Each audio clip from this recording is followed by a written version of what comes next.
છો મિત્રો, મજામાં હશો। પહેલા લેક્ચરમાં આપણે સંચાલન વિશેની વાત કરી, જેની ભૂમિકા પણ બાંધી। હવે આજે એક થોડાક આગળ ઉપર ચાલીએ તો સંચાલનનો અર્થ, અલગ અલગ સંચાલન શાસ્ત્રીઓ આપેલો સંચાલનના વિવિધ અર્થો એ પણ આપણે જોવાના છે। એ પહેલાં સમાજ જીવનની અંદર માનવીને એક સામાજિક પ્રાણી તરીકે ઓળખવામાં આવે છે। માનવી જ્યાં હોય ત્યાં એક સમૂહ સાથે કાર્ય કરતો હોય છે, એટલે કે તે સમૂહમાં જીવન ગુજારે છે એવું પણ કહેવાય છે। સાથે સાથે સંચાલનને સમજાવવા માટે એવું કહેવામાં આવે છે કે માનવી પોતાના ધ્યેયને સિદ્ધ કરવા માટે અન્યને સહકાર આપે છે અને અન્યનો સહકાર પ્રાપ્ત પણ કરે છે। આવા અલગ અલગ દૃષ્ટિકોણથી સંચાલનનો અર્થ અલગ અલગ સંચાલન શાસ્ત્રીએ આપેલો છે તે આપણે જોઈએ તો સૌથી પહેલાં કુંતસ અને ઓર્ડનલ નામના સંચાલન શાસ્ત્રીએ સંચાલનનો બહુ સરસ મજાનો અર્થ આપેલો છે, જેને એવું કીધેલું છે કે સંચાલન એટલે અન્ય વ્યક્તિઓ પાસેથી કામ મેળવવાની કળા। તમારા અનુભવની અંદર પણ ભૂતકાળમાં કંઈક એવું થયું હશે। ઘણા બધા હોશિયાર વિદ્યાર્થીઓ હોય છે, એ પોતાનું કામ બીજા પાસે કરાવી લે ને તો બીજાને ખબર પણ ન પડતી હોય। અહીંયા પણ એવું જ કંઈક છે કે સંચાલન કરનાર વ્યક્તિ એવો જ કંઈક હોય છે જે અન્ય પાસે કામ મેળવી લેતો હોય છે, કારણ કે એની પાસે એ પ્રકારના કામ કરાવવાની કળા હોય છે માટે। તો કુંતસ અને ઓર્ડનલની વ્યાખ્યા ફરીથી રિપીટ કરીએ કે સંચાલન એટલે અન્ય વ્યક્તિઓ પાસેથી કામ લેવાની કળા। ભૂતકાળમાં એક એવી પણ વ્યાખ્યા હતી કે સંચાલન એટલે શું, તો કે અન્ય સાથે રહીને અન્ય પાસેથી કામ મેળવવાની કળા। અન્ય એટલે કોણ, તો કે લોકો। હંમેશા ઉચ્ચ અધિકારીઓ એના કર્મચારીઓ સાથે રહેતા હોય અને કર્મચારીઓ પાસેથી કામ કરાવતા હોય છે। અહીંયા પણ કંઈક એવું જ બને છે। એક સેકન્ડ વ્યાખ્યા આપે છે લિવિંગસ્ટન નામના એક સંચાલન શાસ્ત્રીએ બહુ સરસ વ્યાખ્યા આપી છે કે ઓછામાં ઓછા સમયે અને ખર્ચે, સમય પણ ઓછો અને ખર્ચ પણ ઓછો, ઉપલબ્ધ સાધન સગવડોનો શ્રેષ્ઠ ઉપયોગ, બેસ્ટમાં બેસ્ટ ઉપયોગ કરવાનો છે। જે કાંઈ સાધન સગવડો આપણી પાસે હોય એ સાધન સગવડોનો ઉપયોગ કરવાનો છે। શ્રેષ્ઠ ઉપયોગ કરીને એકમના નિર્ધારિત ધ્યેયને સિદ્ધ કરવાના કાર્યને સંચાલન કહે છે। ટૂંકમાં સંચાલનનો છેલ્લો હાર્દ તો એ જ છે કે જે કાંઈ ધ્યેય નક્કી કર્યું હોય તે ધ્યેયને સિદ્ધ કરવાનું હોય, પણ એ ધ્યેયને સિદ્ધ કરવા માટે સમય પણ ઓછો વપરાવવો જોઈએ, ખર્ચ પણ ઓછો થવો જોઈએ અને નવા સાધનો ન લાવતા આપણી પાસે જે સાધનો અને સગવડો હોય એ સાધનો અને સગવડોનો બેસ્ટમાં બેસ્ટ ઉપયોગ કરીએ તો આપણા ધ્યેય સિદ્ધ થશે। એટલે કે ઓછામાં ઓછા સમયે અને ખર્ચે ઉપલબ્ધ સાધન સગવડોનો શ્રેષ્ઠ ઉપયોગ કરીને એકમના નિર્ધારિત ધ્યેયને સિદ્ધ કરવાના કાર્યને સંચાલન તરીકે ઓળખવામાં આવે છે। બીજા એક સંચાલન શાસ્ત્રી, બહુ ફેમસ સંચાલન શાસ્ત્રી ડૉક્ટર જ્યોર્જ આર ટેરીએ સંચાલનને એક એવી પ્રવૃત્તિ ગણાવી છે કે પ્રવૃત્તિની અંદર એને 6 આધાર સ્તંભની વાત કરી છે। એ 6 આધાર સ્તંભ એટલે બીજા કયા, એક પણ નહીં, પણ જેને 6M તરીકે ઓળખવામાં આવે છે। 6M મતલબ man, machines, materials, methods, money અને માર્કેટ। મતલબ કે જો જોઈએ મેન યાની કે માણસો, મશીન યાની કે યંત્રો, મટીરિયલ્સ યાની કે સાધનો, મેથડ યાની કે પદ્ધતિ, મની યાની કે નાણું અને માર્કેટ યાની કે બજારનું આયોજન કરી તેના ઉપર અંકુશ રાખવાનું કાર્ય છે।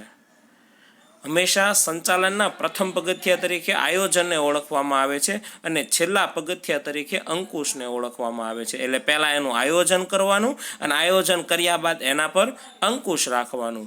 તે માનવ પ્રયત્નોને નેતાગીરી, સંકલન અને માર્ગદર્શન પૂરું પાડે છે, જેથી એકમના ઈચ્છિત ધ્યેયોને હાંસલ કરી શકાય। હાંસલ કરવા એટલે કે સિદ્ધ કરી શકાય। છેલ્લે તો મતલબ એનો એ જ થયો કે ધ્યેયને શું કરવાના છે, તો કે સિદ્ધ કરવાના છે। પણ દરેક સંચાલન શાસ્ત્રીઓએ પોતાના વિવિધ વિચારોના માધ્યમ તરીકે રાખી અને અલગ અલગ પદ્ધતિ અંતર્ગત પોતાની સંચાલન વિશેની વ્યાખ્યા આપી, પણ એનો છેલ્લો કોન્સેપ્ટ તો એ જ છે કે જે કાંઈ હોય એની મદદથી ધંધાના ધ્યેયોને સિદ્ધ કરવાના હોય છે। તો આ રીતના સંચાલન વિશેની વિવિધ વ્યાખ્યાઓમાં આવા અલગ અલગ 3 સંચાલન શાસ્ત્રીઓએ વ્યાખ્યા આપી. એક હતા કુંતઝ અને ઓર્ડનલ, બીજા હતા લિવિંગસ્ટન્સ અને ત્રીજા હતા ડૉક્ટર જ્યોર્જ આર ટેરી. હવે આગળનો એક ટોપિક આવે છે સંચાલનનું સ્વરૂપ સમજાવો. જે પાઠનું નામ છે ને એમાંનો એક ટોપિક આવ્યો, સંચાલનનું સ્વરૂપ સમજાવો. બોર્ડની અંદર આ પ્રશ્ન 3 માર્કમાં અન્ય રીતના પણ પૂછવામાં આવે છે. જે પ્રશ્ન પૂછાય છે સંચાલનની લાક્ષણિકતાઓ સમજાવો. મિત્રો ફરીથી બોલું છું, શબ્દ સાંભળજો. સંચાલનની લાક્ષણિકતાઓ સમજાવો. સંચાલનના સિદ્ધાંતોની નથી કીધી, બરાબર સાંભળજો.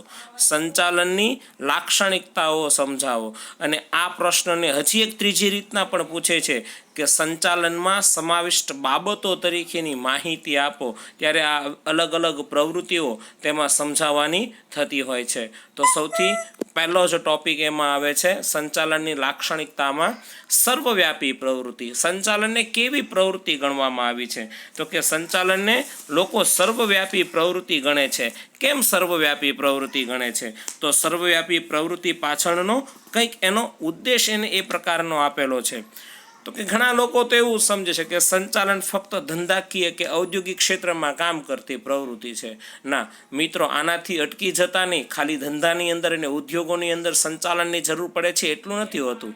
મિત્રો, તમારા સમાજ જીવનની અંદર થતી પ્રવૃત્તિમાં પણ સંચાલન હોય છે. માટે સંચાલનને સામાજિક કાર્યક્ષેત્ર થતી પ્રવૃત્તિ પણ કીધી છે. ધાર્મિક કાર્યો જ્યાં થતા હોય, ધાર્મિક ક્ષેત્ર હોય, એમાં પણ સંચાલનની જરૂર પડે છે. તમે જોયું હશે, મોટા મોટા મંદિરો હશે, મોટા મોટા દેરાઓ હશે. એ દેરાઓની અંદર જ્યારે ભક્તોની ભીડ જામતી હોય છે ને ત્યારે ભક્તોને કંટ્રોલ કરવા માટે પણ એ ભક્તોને લાઇનમાં ઊભા રાખવા પડે છે. અને લાઇનમાં ઊભા રાખવા એ પણ એક પ્રકારનું શું છે? સંચાલન છે. નહીંતર એક સાથે જો ભક્તો દર્શન કરવા માટે હલ્લાબોલ કરે ને તો ભગવાન પણ વિચારમાં પડી જાય કે મારે કયા ભક્તને દર્શન દેવા અને કયા ભક્તને દર્શન ન દેવા. પણ એ સંચાલનનો ત્યાં પણ ઉપયોગ થાય છે. કૃષિ ક્ષેત્રે થતી પ્રવૃત્તિ પણ છે. લશ્કરી ક્ષેત્રની અંદર, શૈક્ષણિક ક્ષેત્રની અંદર, મિત્રો રમતગમતના ક્ષેત્રની અંદર પણ મેનેજમેન્ટની જરૂર પડે છે. તમને ખ્યાલ હશે, ક્રિકેટ મેચ રમાતી હોય અને રમાતી ક્રિકેટ મેચની અંદર કેપ્ટન હોય છે. એ સરસ મજાની વ્યૂહરચના ઘડે છે અને એની અંદર બેટ્સમેનને એવો ફસાવે છે કે સામેવાળી ટીમમાંથી બેટ્સમેન સારા એવા રન કરી શકતો નથી અને બોલર અને ખેલાડીઓની મદદથી આ એક કાર્ય થતું હોય છે. તો માટે સંચાલન ખાલી શિક્ષણ ક્ષેત્રે એટલું સીમિત નથી રહેતું કે ધંધા ક્ષેત્રે એટલું સીમિત ન રહેતા, બધા જ ક્ષેત્રોની અંદર થાય છે. માટે સંચાલનને એક સર્વવ્યાપી પ્રવૃત્તિ તરીકે ઓળખવામાં આવે છે. તો આ રીતના આપણે જોયું સર્વવ્યાપી પ્રવૃત્તિ. બીજો મુદ્દો આવે છે હેતુલક્ષી પ્રવૃત્તિ. હેતુ યાની કે ધ્યેય. એટલે સંચાલનની પ્રવૃત્તિને લોકો ધ્યેયલક્ષી પ્રવૃત્તિ તરીકે પણ ઓળખવામાં આવે છે. જ્યારે સંચાલનની પ્રવૃત્તિને ધ્યેયલક્ષી પ્રવૃત્તિ તરીકે ઓળખવામાં આવતું હોય છે ને ત્યારે સંચાલન એક સાધન છે, સાધ્ય નથી. આ વાક્યને બરાબર સાંભળજો. સંચાલનને એક શું કીધું છે? સાધન તરીકે ઓળખાવ્યું છે, સાધ્ય નથી. દરેક એકમની સ્થાપના અમુક ચોક્કસ હેતુઓ સિદ્ધ કરવા માટે કરવામાં આવતી હોય છે. કોઈ પણ એકમ હોય, ચાહે ધંધાકીય એકમ હોય, એમાં વૈયક્તિક માલિકીની પેઢી હોય, ભાગીદારી પેઢી હોય, કોઈ પણ હોય, પણ દરેક એકમની સ્થાપના પાછળનો ચોક્કસ હેતુ હોય છે. હેતુ વગરનું કોઈ પણ એકમ હોતું નથી. આ હેતુઓને કાર્યક્ષમ રીતે અને કરકસરપૂર્વક સિદ્ધ કરવા માટે સંચાલન શું છે? તો કે જરૂરી છે. 2 રીતના સિદ્ધ કરવાના છે હેતુઓ. એક તો કાર્યક્ષમતાથી અને બીજું કરકસરપૂર્વક. જો ઘણા લોકો કાર્ય કરતા હોય ને એમાં ખર્ચ વધારે થતો હોય, ઘણા લોકો સારું કાર્ય કરે ને છતાં ખર્ચ કેવો થાય? ઓછો થાય. એનો મતલબ એમ કે એને વધારાના ખર્ચાને કેવા કર્યા છે? દૂર કરીએ છીએ. એટલે કે એની જે પ્રવૃત્તિ થઈ છે કઈ રીતના થઈ છે? તો કે કરકસરપૂર્વક થઈ છે. એટલે સંચાલનને કેવી પ્રવૃત્તિ ગણાવી છે? તો કે હેતુલક્ષી પ્રવૃત્તિ તરીકે ઓળખવામાં આવે છે. ત્રીજી વાત કરીએ તો કે સંચાલન એક કેવી પ્રવૃત્તિ છે? તો કે સંચાલન એક જૂથ પ્રવૃત્તિ છે, સમૂહની અંદર થાય છે. હંમેશા જૂથ પ્રવૃત્તિ જ્યારે તરીકે ઓળખવામાં આવે છે ને ત્યારે એવું કહેવામાં આવે છે કે સંચાલન 2 કે તેથી વધુ વ્યક્તિઓની જૂથની પ્રવૃત્તિ છે. જો કોઈ દિવસ એક વ્યક્તિનું જૂથ બનતું નથી. જૂથ બનાવવા માટે ઓછામાં ઓછા કેટલા વ્યક્તિની જરૂર પડે? 2 અને 2 કરતાં વધારે. તો જ્યાં 2 કે તેથી વધુ વ્યક્તિઓ અગાઉથી નક્કી કરેલા ધ્યેયને સિદ્ધ કરવા માટે પ્રવૃત્તિ કરતા હોય ને ત્યાં કોની જરૂર પડે છે? સંચાલનની. અગાઉની વ્યાખ્યામાં આપણે સંચાલનની વ્યાખ્યા જો એમાં બધાનો છેલ્લો કોન્સેપ્ટ તો એ જ આવતો હતો કે નક્કી કરેલા ધ્યેયને શું કરવાના છે? સિદ્ધ કરવાના છે. હંમેશા ધ્યેય ક્યારે નક્કી થાય? તો કે કાર્ય કરતા પહેલાં. એટલે અગાઉથી કરેલા ધ્યેય, અગાઉથી નક્કી કરેલા ધ્યેયની વાત થાય છે. એ નક્કી કરેલા ધ્યેયને સિદ્ધ કરવા માટે સંચાલનની પ્રવૃત્તિને કઈ રીતના કરવી પડશે? તો કે જૂથ સાથે કરવી પડશે. માટે સંચાલનને કેવી પ્રવૃત્તિ કીધી છે? જૂથ પ્રવૃત્તિ તરીકે ઓળખવામાં આવે છે. રિપીટ કરું છું, ઓછામાં ઓછા કેટલા વ્યક્તિ હોય? બે કે તેથી વધુ વ્યક્તિઓ ભેગા થઈને પ્રવૃત્તિ કરે ને તો જ એ શું કહેવાય? જૂથ પ્રવૃત્તિ કહેવાય. પણ આ પ્રવૃત્તિ શેની હોવી જોઈએ? તો કે નક્કી કરેલા ધ્યેયને સિદ્ધ કરવા માટે થતી હોવી જોઈએ. ખાલી વાતો કરવા માટે થાય તો એ પ્રવૃત્તિ કહેવાતી નથી. શું કહેવાય છે? તો કે ટાઈમપાસ કહેવાય છે. પણ આ ટાઈમપાસની વાત છે નહીં. ચોથા મુદ્દામાં કહે છે સંચાલન કેવી પ્રવૃત્તિ છે? તો કે સતત ચાલતી પ્રવૃત્તિ છે.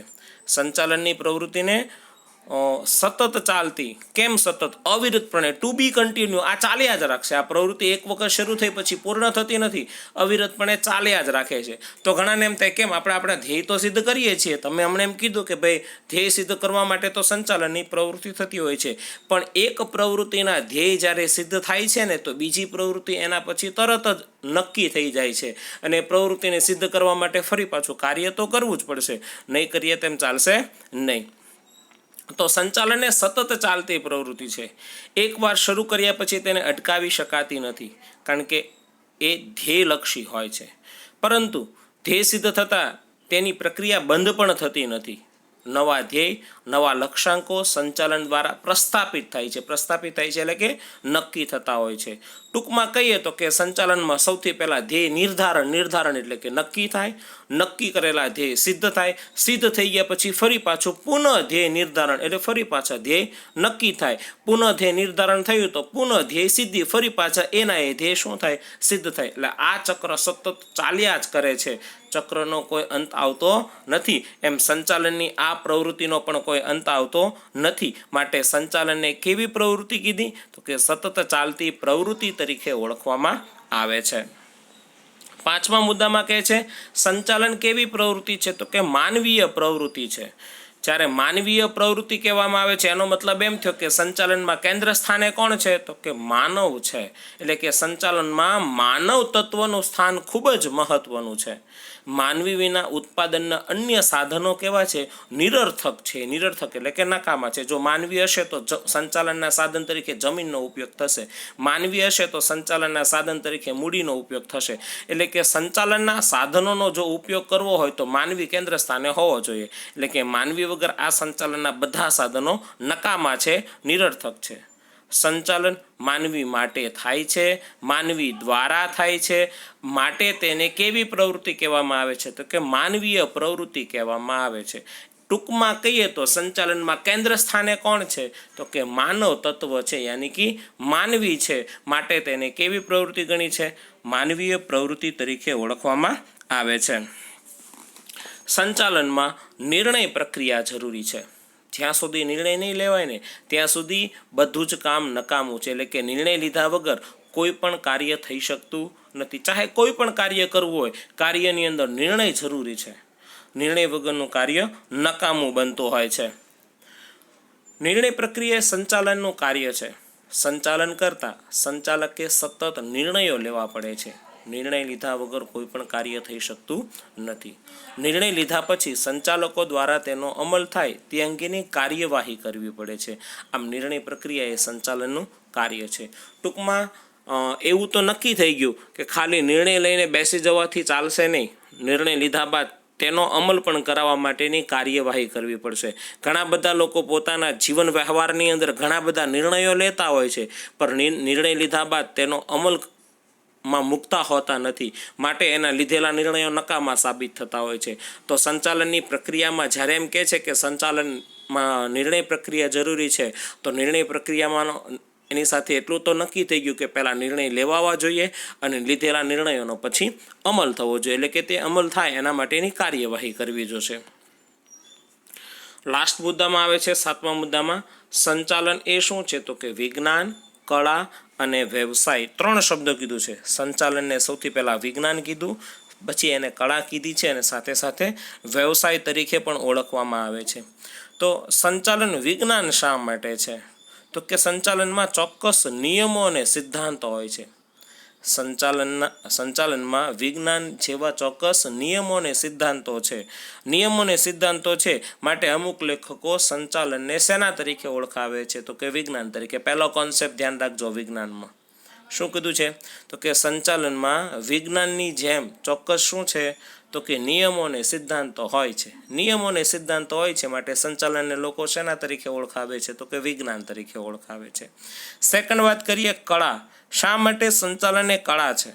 તો કે સંચાલનમાં માનવ પરિબળ મહત્વનું હોવાથી તેમની પાસેથી કાર્ય કરાવવા માટે અંગત આવડત, તમારી પાસે આવડત હશે તો તમે બીજા પાસેથી કાર્ય કરાવી શકશો.